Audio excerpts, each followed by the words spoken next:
there. So it's working while we're asleep and while we're awake. Okay? So now how does this play out in experiments? How do we know this?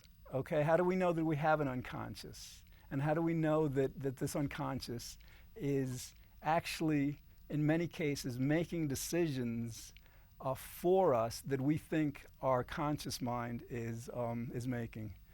One way is through hypnosis, and particularly the idea of a post-hypnotic suggestion. Now, hypnosis has been around for about 150 years, I think, maybe a bit less.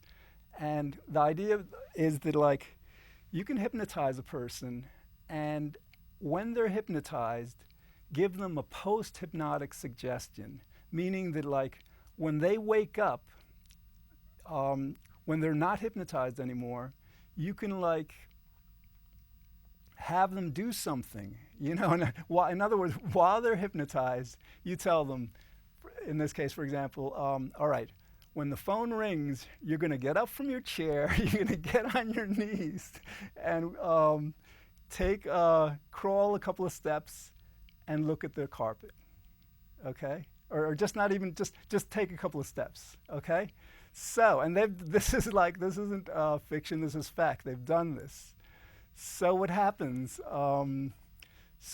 they do this, they do this with a subject, they'll hypnotize the subject, they'll give them the post-hypnotic suggestion that when the phone rings, the subject is gonna get up from the chair and crawl on the carpet, And so what happens in the actual experiment, that is what happens, the hypnosis session is over, and the subject is talking to the experimenter, to the hypnotist.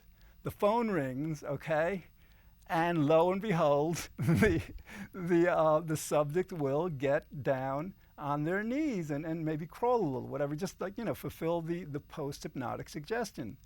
Now, how does this relate to the idea of free will and the unconscious mind really being this unsolicited participation in thoughts that we would otherwise be sure that they're, our conscious, freely willed thoughts? Well, what happens is then they ask the person, why did you decide to get up from the chair and, or no, just, they'll ask the person, what are you doing, And the person will say something like, oh, I'm just like admiring, the pattern on this carpet is so beautiful.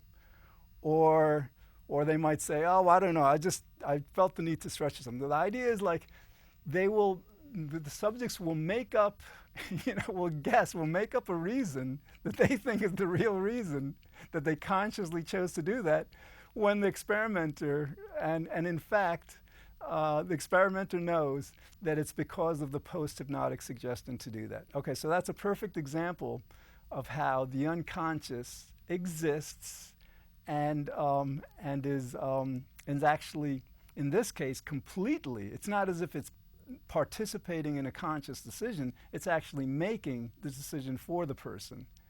Okay.